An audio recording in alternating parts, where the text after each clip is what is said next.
anglers, Black Fisher here. Today is the first installment of a 2-episode instruction to share rudimentary information for rookie anglers. For my first episode, we're going to discuss gear I or my children would start out with if I were going to be the first day of fishing, as well as gear that I could gain confidence in while I navigate this particular sport. Now with that, there are 2 types of rods and reels. The first one is Baitcater. The second one is the spinning rod. When I first started out as a child, I started out with the spinning rod. I also utilized the spinning rod as an introduction to fish for my children as well. Some of the advantages of spinning rods are much easier to handle. Someone who has never touched a fishing rod can usually get the handle of casting one within minutes. I also love the versatility. You can utilize any type of gear. You can also throw lighter lures farther.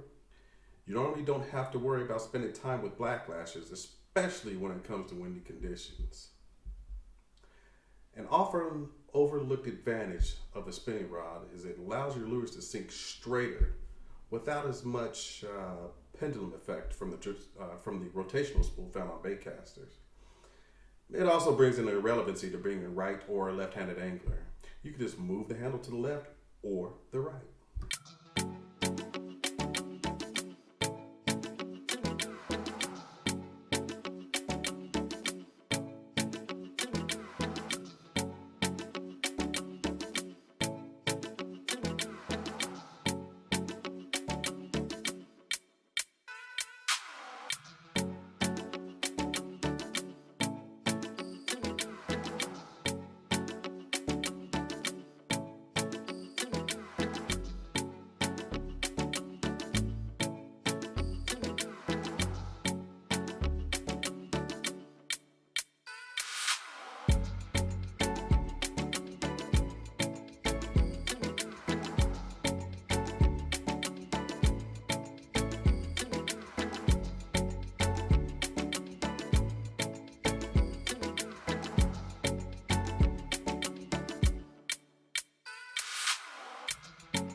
And finally, it's much easier to adjust your drag while engaged in the fight with the fish.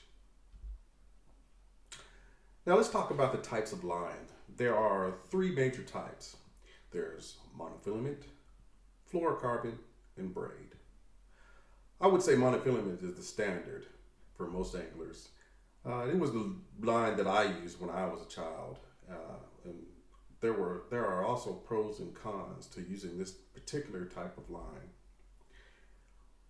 One of those pros is it provides great knot strength. It's ideal for an extensive variety of common knots. It's easily castable and smooth, and it has very low visibility and great color retention, as well as excellent abrasion resistance at a decent price. Cons: water absorbent, which causes the properties to change. Not only that, UV light tends to break it down, so after every season you're going to have to change it out.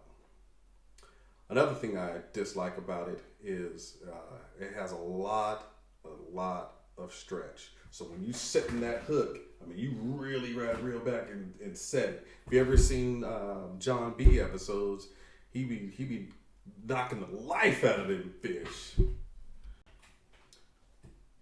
Now, let's discuss fluorocarbon and its pros and cons. Some of its pros are that it has very low visibility, just like its counterpart. Low stretch, outstanding abrasion resistance, and it doesn't deteriorate from exposure to UV light. It also has great knot strength, ideal for a wide range of fishing knots, as well as no water absorption, so properties don't change. Now, some of the cons is it's stiffer than monofilament, particularly in greater strengths, more expensive than mono, and the line sinks, which is not helpful when you're using like top water baits and things of that sort. Next, you have braid. Some of the pros are it has little to no stretch, which makes for easy hook sets. UV doesn't break down. Braid is thinner than the other two lines. That means you can place more of it on your spool. Some of the cons, it's typical to break off if you get stuck. I've also been told by other anglers that knots are fairly tough to tie, yet I've never had any issues with it. And it is highly visible in the water. Now, this may be a problem when you're dealing with like bass and trout and things of that sort. But in the waters that I fish here in Germany, when I fish for perch and Ide and pike and things of that sort, I've never had any line issues with them, even seeing the line. When they're hungry, they eat. Now, I personally use braid for the simple fact that it has no stretch. Therefore, it makes the hook set much easier. Also, I like that I can feel the slightest of hits.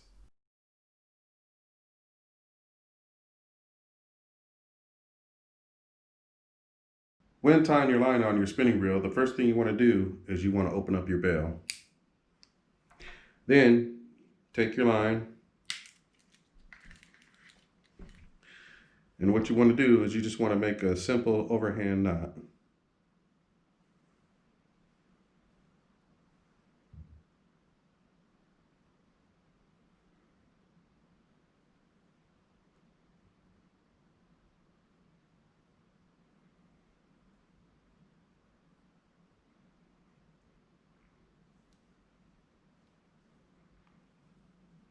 And what you want that knot to do is kind of slip, like a lasso.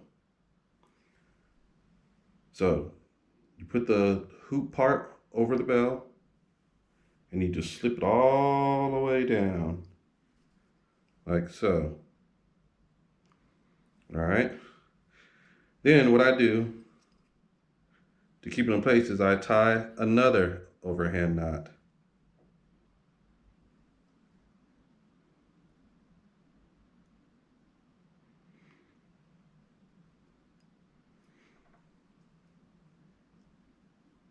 Slip it down, cut the tag.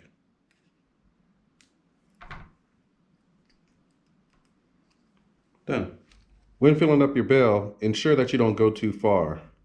So you see that little line right here? What you want to do is you want to be about 1/16 away from that line right there.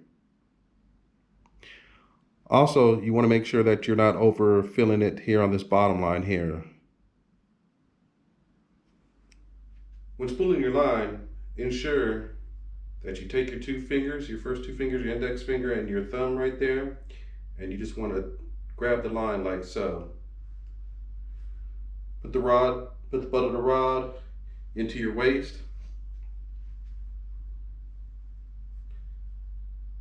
And spin. Little tip there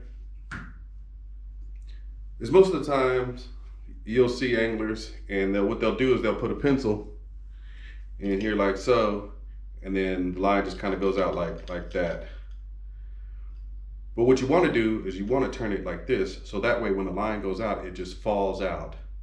Because when you turn it this way, what you're doing is you're putting line twists in there, and when you go out and you go fish and you cast, you're going to see that you're going to have problems. It's going to put like nests in your bail and things of that sort. You don't want that. So to diminish that, you just turn it like so, and you want that line to just kind of fall out as you're reeling. Next, what you're going to want to do is you're going to want to feed the eyelets of your fishing rod. The best way to do that is what I would do is you go ahead and you make a loop with your line like so. You straighten it out like that, and then you just stick it in the eyelet and all the way up to the top. What I used to do back in the day is I would take the very end of the line, and you see how it's all crooked and stuff. I'd have to, wet it and, try to straighten it out, or You know, let's say if you just broke it off and it's all frayed at the end, it's difficult to feed your eyelets. When you make this little hoop right here, no matter what's going on there at the end of your line, it doesn't matter. It's irrelevant. Just make that hoop and it makes it much easier to feed the eyelet. Well, I bet you're thinking to yourself right now, Black Fisher, what bait should I use? Well, I'm going to give you two options.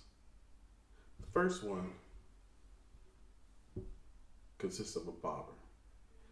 Now, these come with a plethora of different colors and styles and things of that sort. It doesn't really matter.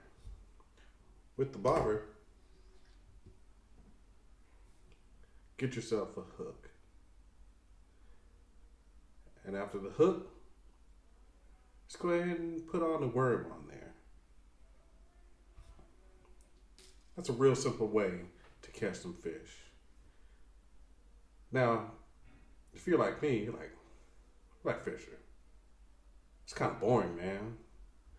I want something that I can throw and retrieve.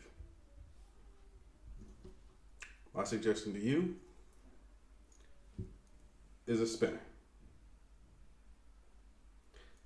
These bad boys will catch you anything. It'll catch you anything from bass to trout to perch to crappie, whatever.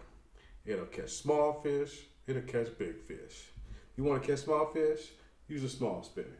If you want to catch bigger fish, use a larger spinner. These things are a staple to any fisherman's tackle. Next week, we're going to hit the water and we're going to discuss basic strategies of fishing. We're going to get out there and discuss casting procedures and retrieval and basically what we're looking for out there. With that, I hope you enjoyed yourself.